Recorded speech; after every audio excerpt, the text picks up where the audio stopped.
చంద్రబాబు ప్రభుత్వం అధికారంలోకి వచ్చాక ఒక్కసారి కూడా విద్యుత్ ఛార్జీలు పెంచలేదని, ఇకపై రానున్న 3 ఏళ్లలోనూ ఒక్క రూపాయి కూడా పెంచేది లేదని ఇంధన శాఖ మంత్రి గొట్టిపాటి రవికుమార్ తెలిపారు. రాష్ట్ర సచివాలయంలో విద్యుత్ శాఖపై 2 ఏళ్ల ప్రగతి నివేదికను విడుదల చేశారు. గత ప్రభుత్వంపై నిందలు వేస్తూ తయారు చేయించిన ప్రోగ్రెస్ రిపోర్ట్ను ఆయన చదివి వినిపించారు. ఆ నివేదికలో మంత్రి చెప్పిన అవాస్తవాలు ఏంటి, అసలు నిజాలేంటి? Let's watch the story. YS Jagan 5 ఏళ్లలో 9 సార్లు విద్యుత్ ఛార్జీలు పెంచి ప్రజలపై 32,000 కోట్ల భారం వేశారని, బహిరంగ మార్కెట్లో యూనిట్ విద్యుత్ 12 నుండి 15 రూపాయలకు కొనుగోలు చేశారన్నారు మంత్రి గొట్టిపాటి రవికుమార్. అయితే గత ప్రభుత్వం హయాంలో అప్పటి సీఎం వైఎస్ జగన్ చేపట్టిన సంస్కరణలు, తీసుకువచ్చిన వినూత్న విధానాల వల్ల 2019-24 మధ్య విద్యుత్ సంస్థల నిర్వహణ ఖర్చులు భారీగా తగ్గాయి. ఫలితంగా రాష్ట్ర ప్రజలపై 5,252.93 కోట్ల ట్రూ అప్ భారం తగ్గింది. వినియోగదారులపై విద్యుత్ ఛార్జీలు పెంచాల్సిన అవసరమే రాలేదు.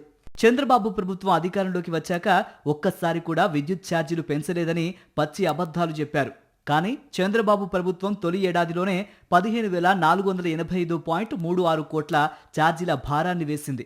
2024-25 ఆర్థిక సంవత్సరంలో 2,787.18 కోట్లు ప్రజల నుంచి ముక్కుపిండి వసూలు చేసింది.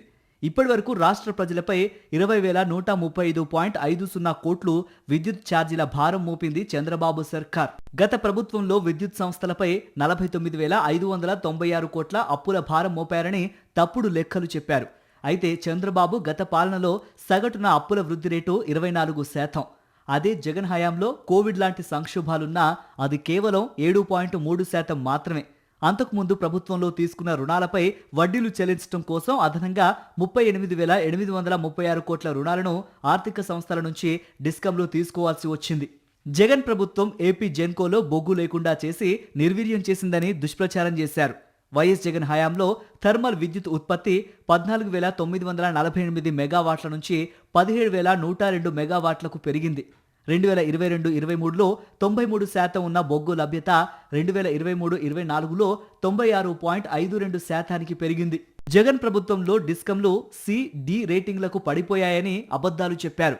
కానీ జగన్ హయాంలో రాష్ట్రానికి ప్రతిష్టాత్మక జాతీయ ఇంధన పరిరక్షణ అవార్డును కేంద్రం అందించింది.